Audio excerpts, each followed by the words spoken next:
Boa noite a todos. Eu nunca fiz uma palestra para tanto encarnado. Isso é muito bom. Quero agradecer a minha amiga Estela. Sem ela não estava aqui hoje. Um abraço para o Dr. Agnaldo, que eu só tive o prazer de conhecer de vista. E, por incrível que pareça, mora 4 anos em Rio Preto e eu nunca tive a oportunidade de vir aqui. Talvez porque quis o destino que eu viesse hoje aqui e reencontrar tantas pessoas queridas que, infelizmente, não por falta de vontade, mas pelas atribulações da vida, nos fazem ficar distantes delas. E, por ser oncologista de formação, o famoso médico que ninguém quer, eu tento amenizar um tema que normalmente é muito penoso para a maioria das pessoas. Porque quem não teve um amigo, um conhecido, um parente, ou até mesmo a própria pessoa que não teve um câncer? E quando eu comecei na doutrina espírita, isso não faz muito tempo na atual encarnação, me causava sempre muito interesse no tema e grande dificuldade de encontrar literatura espírita nesse tema. Tanto é que, se vocês forem ver, não existe um livro denso que aborde com profundidade esse tema. Já diziam alguns, já me disseram que talvez isso seja o próximo passo. Estudar, estudar, estudar. Tanto a doutrina espírita quanto a oncologia. Quem sabe o dia que eu tiver um pouco mais de experiência e condição, eu possa, quem sabe, desenvolver um trabalho como esse, que eu acho que no atual estágio que eu me encontro ainda eu não reúno as condições necessárias para isso. E falar da visão espírita do câncer, normalmente, a doutrina espírita, como a gente lembra, ela é composta de um tripé. Ela tem a sua base filosófica, a sua base científica e a sua base religiosa. Então, quando a gente vai falar de um tema, especialmente um tema que une filosofia, ciência e religião como esse, a gente tem que dar uma passada em alguns conceitos que para alguns pode ser total novidade, para alguns uma vaga lembrança e para outros uma rotina. O primeiro que eu gostaria de lembrá-los, já que todos aqui acreditam em acaso, o acaso que, brincadeiras à parte, nós espíritas que acreditamos que o acaso não existe, como Kardec nos ensinou, o acaso, diria aqueles que acreditam no acaso, olha que coincidência do destino, no mesmo ano, em 1857, e no caso em 1858, 1857, o que acontece? Publicação de O Livro dos Espíritos. 1858, Darwin e Wallace publicam na comunidade científica a teoria da evolução das espécies, dando os primeiros conceitos, a base do conceito de evolução que norteia a maioria dos cientistas até hoje na Terra. O conceito de evolução começa com Darwin em 1858, trazendo para nós o conceito da evolução material das espécies. A evolução física, em que o mais forte se sobrepõe sobre os mais fracos e, com isso, consegue se adaptar ao meio e sobreviver e prosperar. E em Kardec vem exatamente, mostra a teoria da evolução espiritual em O Livro dos Espíritos. Você vê que a providência divina se utiliza de pessoas diferentes para mostrar que aquele hiato que ocorreu na Idade Média, em que a religião e a ciência foram obrigadas a se separar por inobservância dos homens, em função da nossa inferioridade daquela época, já nessa época já começa a se aproximar novamente. E começa a dar os princípios do que hoje todo mundo já vem estudando, inclusive em universidades, os conceitos de evolução e também os conceitos de espiritualidade. Hoje, por exemplo, aqui na Faculdade de Medicina já existe um grupo de estudos de espiritualidade. Então, em Harvard, uma das maiores universidades do mundo, estuda-se a fundo a evolução, a espiritualidade. Na USP, Dr. Sérgio Felipe estuda em profundidade o processo mediúnico. Então vejam vocês que assuntos comuns à doutrina espírita já estão chegando à ciência e que, certamente, com o passar dos anos, necessitarão do método científico para sua validação e a sua aplicação prática. E tudo começa aqui, né? Quem se lembra da célula? Né? Tudo começa na célula. Quando o nosso pai doa o seu espermatozoide e a nossa mãe doa o seu óvulo, e eles se encontram, e ali começa uma vida. No momento em que se encontram espermatozoide e óvulo e começam-se a multiplicar, primeiro se acopla no útero, e como nós sabemos, como o Livro dos Espíritos diz, no momento dessa concepção, no momento em que o espermatozoide penetra o óvulo, ali já há uma vida. Ali começa uma nova vida. E eu gostaria de lembrá-los, meus irmãos, de que o material genético que a gente tanto estuda no segundo grau, no primeiro grau, o material genético nada mais é do que o plano diretor da célula. Ele que organiza como que a célula se comporta. E esse material genético, no caso, nós, seres humanos, nós temos os chamados cromossomos, que nós temos numa quantidade em cada célula, nas pessoas normais, no número de 46. São 23 pares em cada célula. E esses cromossomos, que seriam as estruturas maiores que estão o material genético contido no núcleo, que está ali dentro do núcleo, a mensagem que será transmitida em todas as gerações. Dentro desse arcabouço chamado cromossomo, existem os genes, que seriam os tijolinhos, que dentro de cada cromossomo nós temos um gene, e cada gene tem uma função específica. Esses tijolinhos, organizadamente, dão, no caso, um estímulo. Eles mandam uma mensagem para o restante da célula de como ela vai se comportar.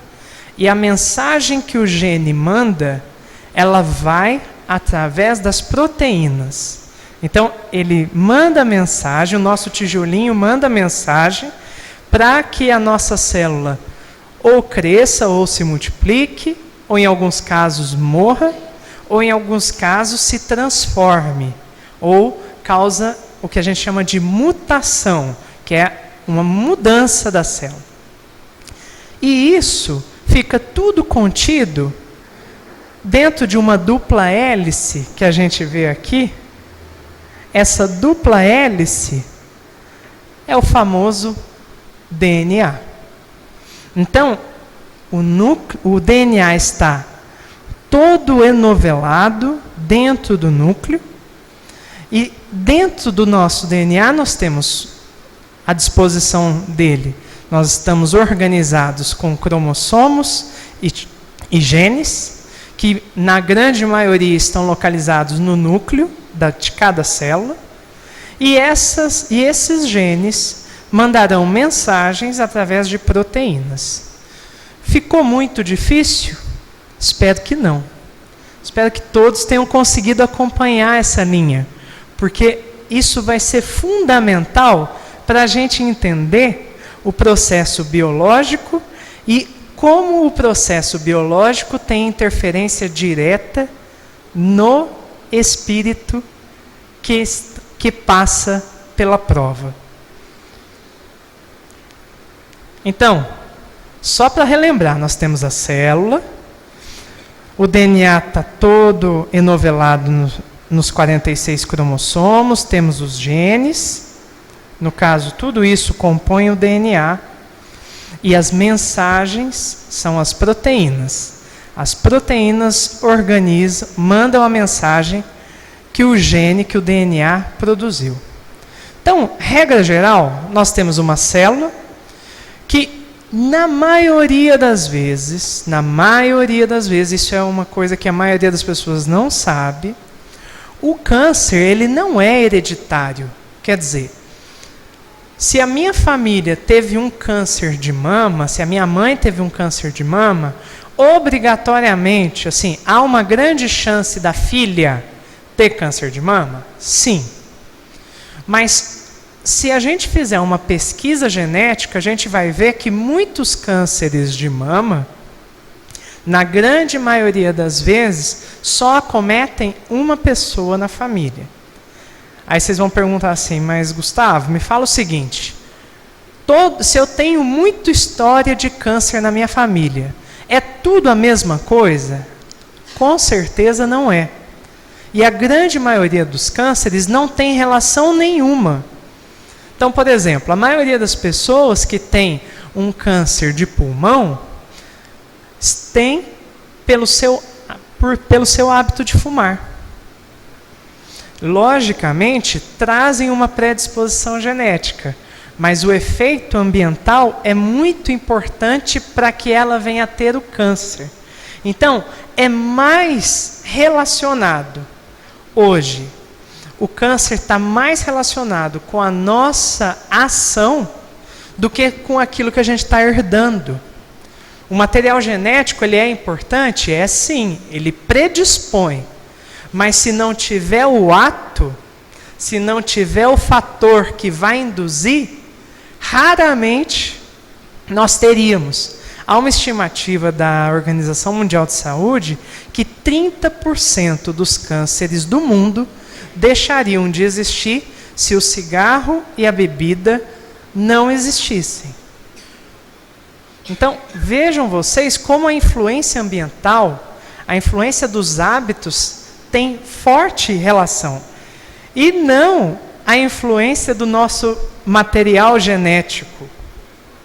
Mas, como todo câncer, é a partir de uma célula, ela sofre um descontrole que começa a crescer, nós vamos tendo mudanças, mutações do nosso DNA, e esse câncer vai, na fase final, se espalhar, que é o que a gente chama de metástase, que é quando o câncer invade outros órgãos. Por exemplo, um câncer de pele, que saiu da pele e foi para os gânglios. Então, ele não ficou restrito àquele órgão, ele espalhou, ele caminhou. Quando ele caminha, quando ele não respeita o limite do órgão, ele forma o que a gente chama de metástase, que é a invasão de outros órgãos. E, gente, 2 cientistas que mudaram completamente o que nós sabemos.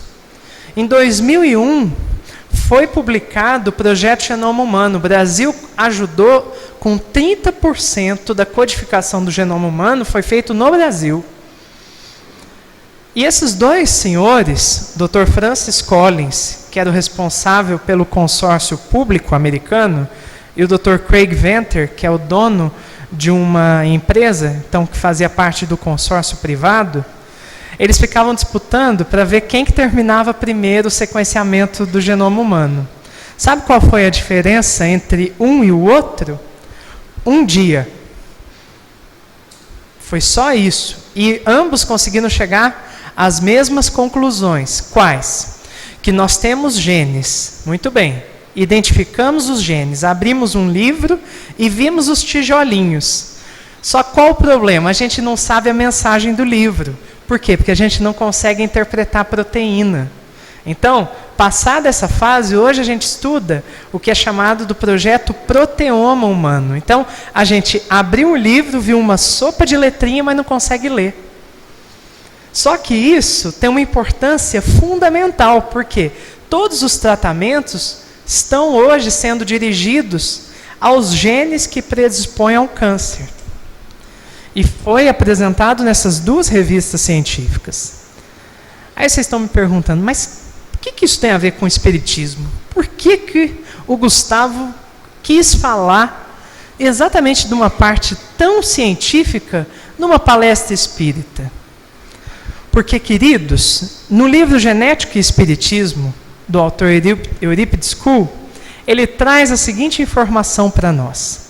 O que são os genes? São segmentos do DNA que arquivam instruções para fabricar proteínas. Lembra? Mandar mensagem. O tijolinho, a proteína é a mensagem. Os tijolos de construção da vida. Os genes determinam características físicas do indivíduo transmitidos de geração a geração. Já Johansen, em 1909, dizia que o gene era a unidade funcional da hereditariedade, onde estão presentes os ácidos nucleicos, portadores de informações genéticas que proporcionam a diversidade entre os indivíduos. Vixe, está ficando difícil, está embaralhando minha cabeça, Gustavo. Explica esse negócio direito.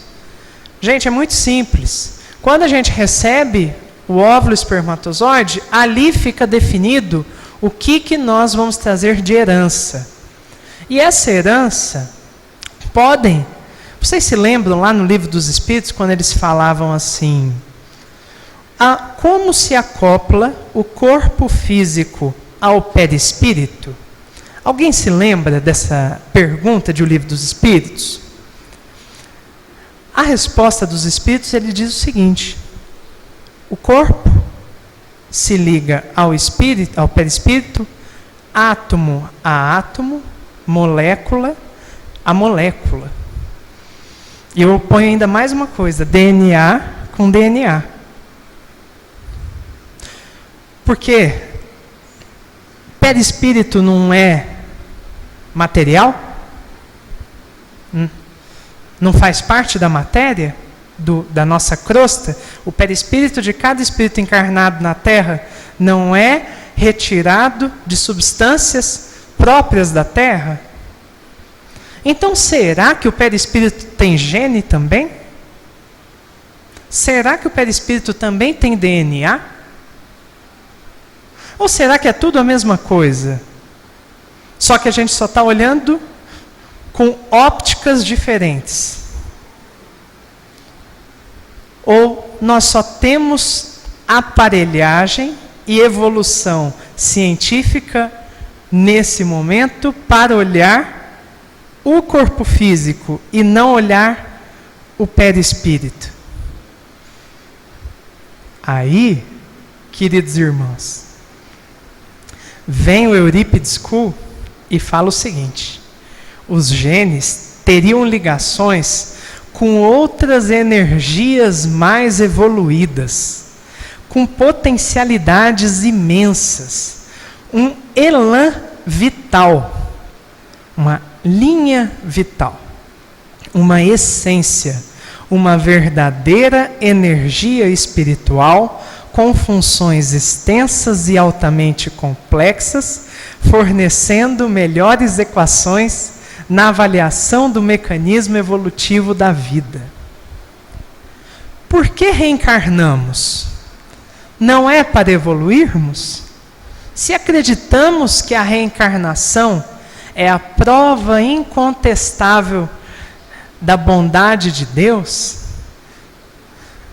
e quando nós observamos, vamos observar o mundo, quando nós éramos homens primitivos, não havia uma diferença física do homem atual? Não houve, com o passar dos anos, com a evolução da matéria, com a evolução espiritual que o mundo passou, quando a Terra deixou de ser mundo primitivo e entrou para mundo de provas e expiações, não houve uma mudança até no nosso corpo físico? À medida em que a medicina evoluiu, não houve mudança do quão rude eram as provas? Há menos de 100 anos atrás, nós não tínhamos sequer antibióticos. Há menos de 70 anos atrás, não existia quimioterapia. Nenhuma. A primeira foi descoberta por acaso na Primeira Guerra Mundial. Então vejam vocês o quanto nos últimos anos a coisa vem mudando rapidamente. E essa energética espiritual, resultado de vivências e experiências incontáveis, com as suas emissões vibratórias, apresentaria zonas intermediárias, e ele põe perispirituais, até desembocarem nos genes, por onde as sugestões, informações, diretrizes, enfim, todo o quadro de nossa herança espiritual tivesse possibilidade de expressões nas regiões cromossomiais de herança física. Alguém aqui está pensando que nem eu. Lei de causa e efeito. Quem pensou nisso? Exatamente como ele fala aqui. O registro de tudo que é feito fica marcado no nosso DNA. Há um registro. Possivelmente, tudo que é reflexo, não é isso que a gente ouve? Tudo que é reflexo do perispírito vai aparecer no corpo físico em um dado momento? Como a gente sempre já cansamos de ouvir essa frase, mente sã, corpo são? Será que todos os registros de pensamentos, de vibrações, de sintonias, toda mudança de padrão vibracional, será que isso não deixa uma marca? Lá, a gente sabe que isso deixa marca no perispírito. Quando nós temos mágoa, quando nós temos angústia, quando nós temos dor, não fica mágoa, não fica marca lá? E essa mácula, ela tem que se exteriorizar. O perispírito, Deus na sua infinita misericórdia e bondade, vai dando para a gente oportunidade de mudar, de repensar. Estabelece bloqueios energéticos, inúmeros bloqueios energéticos para nos dar tempo. E porque é infinitamente bom, até que isso é exteriorizado. Isso é sinalizado para dentro do corpo físico. Com este conceito, então, de uma energética espiritual imortal e sempre atuante, colhendo os dados de todas as experiências de nossas vidas, desde as reações químicas das células aos processamentos psicológicos mais avançados, poderemos entender melhor a biologia, de modo particular, a filogênese, a evolução através das reencarnações.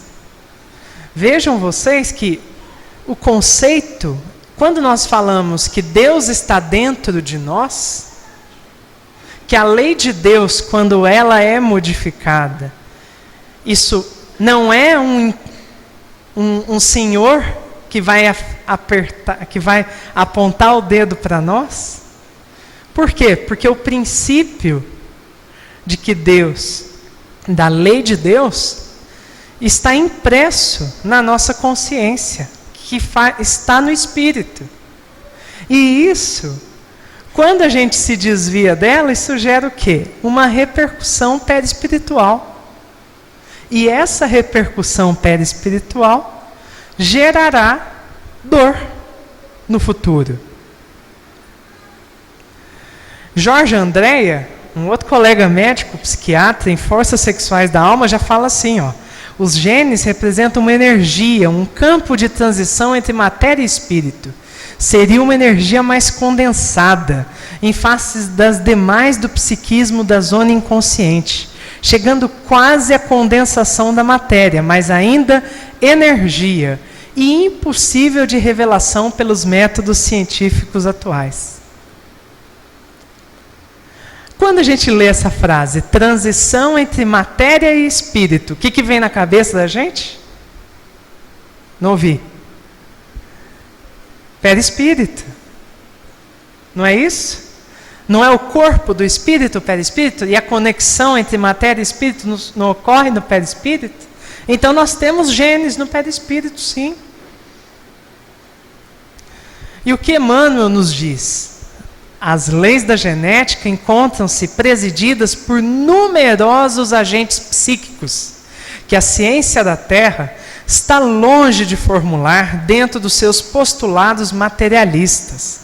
Esses agentes psíquicos muitas vezes são movimentados pelos mensageiros do plano espiritual, encarregados dessa ou daquela missão, junto às correntes da profunda fonte da vida. Percebam vocês a responsabilidade. Todos os agentes psíquicos, positivos ou negativos, que nós adquirimos, nos torna mais ou menos evoluído. Não é verdade? E lembra, quando a gente estuda perispírito, que falam o seguinte: quanto mais evoluído é o perispírito, é o espírito, menos denso é o perispírito. Não tem tudo a ver com isso aqui? A mácula perispiritual pesa, modifica a densidade perispiritual. Por isso que Deus, quando criou o princípio espiritual, nos deu a condição de espírito. Entretanto, havia que ser criado outros princípios, como o princípio material. Todos esses princípios, no caso espiritual, deu origem ao espírito, material à matéria, que deu origem ao corpo físico, e a união desses dois vem pelo perispírito. Tudo a partir do fluido cósmico universal. Percebam que todos nós somos energia por essência. Tanto o princípio material quanto o princípio espiritual tem origem do fluido cósmico universal. Nós somos energia mais ou menos densa, mais ou menos condensada.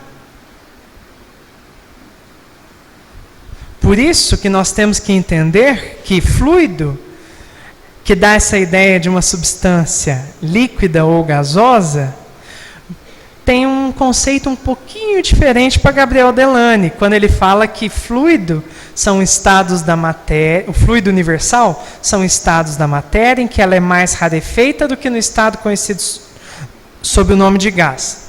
Desculpe, conceito de fluido para Gabriel Delany.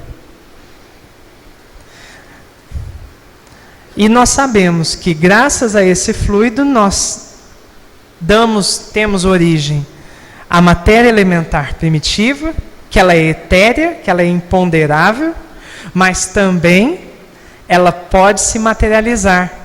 Qual fluido é o responsável pela materialização, por exemplo, das reuniões mediúnicas? O ectoplasma, que é um fluido, que vem do fluido cósmico universal. E essa decomposição do fluido, além de matéria bruta e do corpo físico, o fluido universal também pode ser decomposto em fluido vital, que é o fluido que todo encarnado tem, motivo pelo qual, quando nos equivocamos e optamos pelo suicídio, sofremos muito. Por quê? Porque não houve tempo de escoamento, de decomposição do fluido vital. Por isso que os relatos de sofrimentos, de dores, inclusive físicas, é tão intenso dos nossos irmãos que escolheram o suicídio. Já o ectoplasma é um tipo de matéria que se situa entre uma matéria densa e uma matéria perispirítica. Presta, sobretudo, como nós falamos, aos trabalhos de materialização. Não sei se vocês sabem, mas a doação de ectoplasma, médiuns doadores de ectoplasma perdem peso.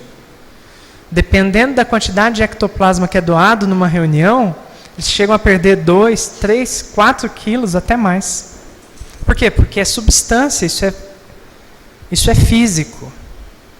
E o perispírito? Nada mais é que o invólucro semimaterial do espírito. E nos encarnados nós já sabemos que há conexão. Então, perispírito é o corpo do espírito. Primeira coisa depois do espírito. Depois nós temos fluido vital, que com o passar dos anos vai se escoando até o desencarne. E o ectoplasma seria a substância mais física que nós temos dos fluidos. E por último, o corpo físico. Percebam vocês que do perispírito até o corpo físico ainda existem barreiras fluídicas para chegar até o corpo físico.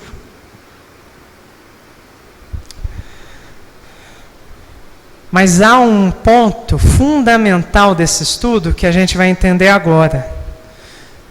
Que a célula nervosa, que comanda todo o perispírito, todo o nosso raciocínio, o neurônio, ela está exposta em mais ou menos 25 bilhões. Alguns, pelos seus hábitos de vida, optam por acabarem mais cedo com as suas células, por exemplo, com o hábito do álcool. E volta a lembrar, neurônio não regenera. E existe no neurônio, e é essa frase que eu quero que vocês lembrem, uma energética psíquica de profundidade. Então, há uma conexão direta. Já que os genes e os neurônios, uma energética psíquica de profundidade. E essa união entre perispírito e neurônio são responsáveis como o perispírito é o mantenedor da união molecular que organiza essas configurações, existe um estímulo que chega até nós no corpo físico, passa pelo fluido nervoso, vai até o perispírito e é refletido diretamente no espírito. E quando há o retorno do espírito para o corpo físico, há uma resposta. Então, o fluido nervoso também se comunica com o espírito. E ele serve de conexão do corpo físico para o perispírito. E essa transformação de energia pelo pensamento, que é a grande mudança que nós temos que ter para entendermos como menos lesar perispírito. Por quê? Se é o pensamento que transforma as energias, quanto mais puros forem os nossos pensamentos, maior capacidade adquiriremos para modificar as energias ambientais.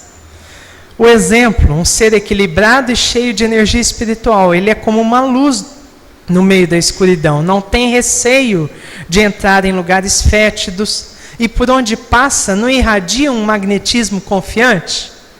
Quando a gente vê uma pessoa que é bom de coração, a gente não tem vontade de ficar junto dela? E não tem vontade, a gente fala assim, nossa, dá vontade só de ficar sentado do lado ouvindo. E é isso, é essa mudança do pensamento que nos deixa menos densos, que mostra para nós. Então, se nós sofremos com doenças, isso são reflexos das nossas vibrações mais íntimas. Então, a gente nunca deve tratar as doenças com pavor e desequilíbrio. Principalmente, por quê? Porque estamos tendo a grata oportunidade de aprendermos e de repararmos desvios que ficaram marcados na nossa consciência, quando isso advém de um fato desta encarnação, mas quando esquecemos, isso fica registrado no perispírito e vem através de uma prova. E cada uma tem uma linguagem silenciosa e se faz acompanhar de finalidades especiais, que é a evolução de todos nós. Por exemplo, hepatite, indigestão, dor de estômago, gastralgia, resfriado, são ótimos avisos contra o abuso e a indiferença. Na verdade, a gente quando abusa da comida, ou sai no sereno, a mãe chega para nós e fala assim, não é, menino, para você ficar correndo depois que come, você pode ter uma indigestão. Por quê? Porque tenta mostrar para nós como que a gente deve se portar dentro de uma situação, um comportamento equilibrado. Por quê? Olha lá. Por que preferes bebidas excitantes quando sabes que a água é boa companheira, que lava os piores detritos humanos? Por que o excesso dos frios no verão e a demasia do calor nos tempos do inverno? Acaso ignoras que o equilíbrio é filho da sobriedade? O próprio irracional tem uma lição de simples impulso, satisfazendo-se com a sombra da árvore na secura do estio e com bênção do sol nas manhãs hibernais. Vejam, irmãos, como Emmanuel sabe tocar a gente com essas palavras. Busquemos sempre o equilíbrio das ações e das emoções. Então, por que eu sofro? Primeira coisa, quando vem uma doença, não nós aqui, porque nós pertencemos a uma falange de missionários da Terra, então nós não pertencemos a esse mundo, né? Vamos excluir nós dessa conversa, porque nós somos muito evoluídos, a gente não discute, a gente não tem pensamento negativo, a gente está sempre de bom humor, a gente só deseja o bem do próximo. A gente às vezes até esquece a necessidade de prece, porque a gente vive tão em constante relação com o Cristo, né? É tão próximo de nós, que assim, quando a gente vê a Carminha, a gente se choca, né? Não é verdade? É muito diferente, né, de nós, espíritos missionários, né? Mas tem algumas pessoas que ficam assim, mas por que eu sofro? Primeira coisa, pensamento. Mente desequilibrada. Isso leva a estados mórbidos, E se a gente não aprende, não aceita, isso se transforma numa bola de neve. Não é o nosso caso, né, gente? A gente está evoluindo a passos largos, a gente não precisa de muita encarnação, porque a gente recebe a prova, a gente já fala assim, eu mereço até mais, mas muito obrigado, porque a dor que eu estou sentindo, eu merecia mais ainda. A gente não reclama, não é o nosso caso. Mas existe também a chamada lei de afinidade, que para aqueles que não somos nós, aqueles que têm mente desequilibrada, acabam se afinizando e se conectando a espíritos inferiores e passam a sofrer um processo chamado obsessão. Volto a dizer, isso aqui não é para nós, viu, gente? Rebelde, conhece a lei, mas não aceita. Isso não é para nós. A gente aceita tudo de bom grado porque nós já aprendemos. Não somos inferiores porque não aceita, porque desconhece, é ignorante. Aqui, né, como a gente já sabe todos os livros da doutrina, já aprendemos, já vivemos o evangelho no nosso dia a dia, então a gente não tem esse problema. A gente não corre risco de ter viciação, uma paixão por uma coisa inferior. Isso a gente não sofre. E nem transgredir com conhecimento. A gente não usa do que a gente sabe em malefício de nós. A gente não transgride a lei de Deus. Mas quem faz isso, intoxica o corpo e predispõe a estados mórbidos. Isso é só em uma encarnação. Então, quem abusa, é indiferente, inconformado, indisciplinado, já traz predisposição genética e aí começa a ter doença aviso. No máximo é o que a gente tem. Aqui que eu quero mostrar. Continua o abuso? Não somos nós. Já fomos alertados com as doenças de aviso, mas a gente, aqueles nossos amigos que são revoltados, que transgridem a lei, não aprenderam. Continua abusando da causa moral. E as advertências não prevalecem. Continuam tendo as suas predisposições. E aí começa a ter umas doencinhas um pouquinho mais dificinhas. As úlceras, as congestões, as nefrites, os reumatismos, as obstruções, as enxaquecas. Continua vindo uma doença. Agora é aquele que está convencido que não deve mudar. Mas Deus, na sua infinita misericórdia e moral, fala, não, ele vai aprender. E o que dizemos da sífilis e do alcoolismo procurados além do próprio abuso? Entretanto, no capítulo das enfermidades que buscam a criatura, necessitamos considerar que cada uma tem uma função justa e definida. As moléculas dificilmente curáveis, como a tuberculose, a lepra, a cegueira, a paralisia, a loucura, o câncer, são escoadouros das imperfeições. A epidemia é uma provação coletiva, sem que essa afirmativa, no entanto, dispense o homem do esforço para o saneamento e higiene da sua habitação. Então, quando nós temos paixões além do abuso e trazemos as nossas predisposições, teremos doenças dificilmente curáveis. Sífilis, AIDS, alcoolismo, câncer.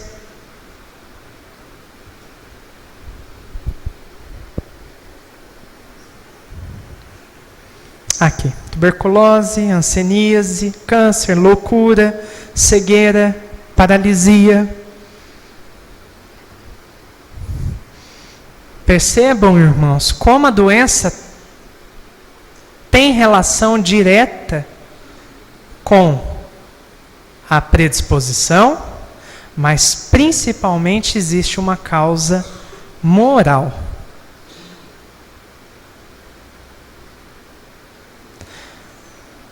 Difícil, né?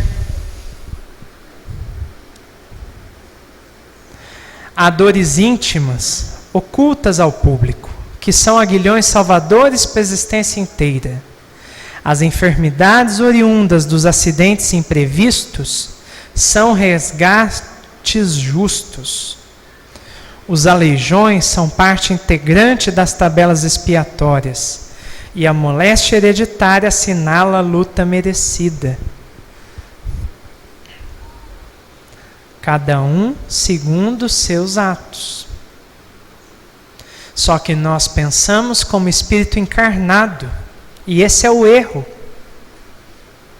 Nós somos espíritos que estamos temporariamente encarnados, e que tudo ficará registrado no perispírito e nos genes perispirituais, predispondo-nos a doenças que não acometerão hoje,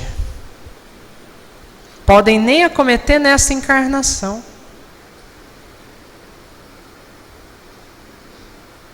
A mácula fica lá.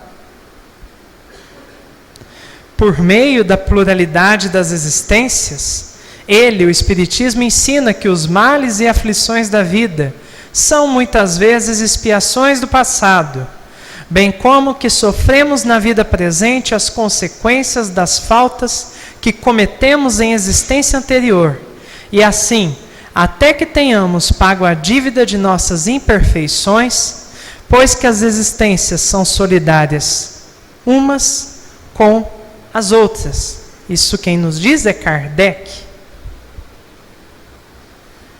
Entenderam tudo? Está tudo encadeado. O que nós fizermos hoje vai ser reflexo amanhã, nesta e nas demais, porque fica registrado. A lei de Deus está registrada na consciência, está registrado no espírito. E isso é sinalizado nos predispondo a estados mórbidos, a doenças, nessa e nas próximas encarnações.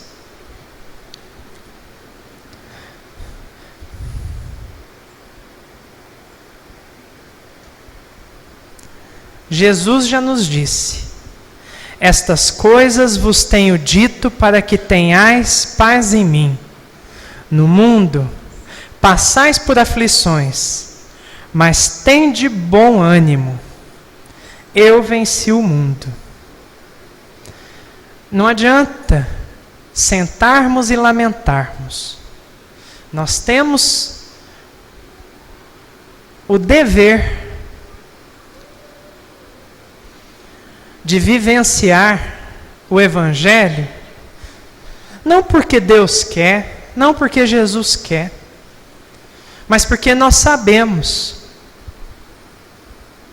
a partir de todos os estudos que nós já trazemos, e a partir dos conhecimentos adquiridos, de que o amor cobre 1 milhão de pecados. Amemos uns aos outros. É o que Jesus espera de nós. O amor modifica todas as máculas perispirituais que estão lá.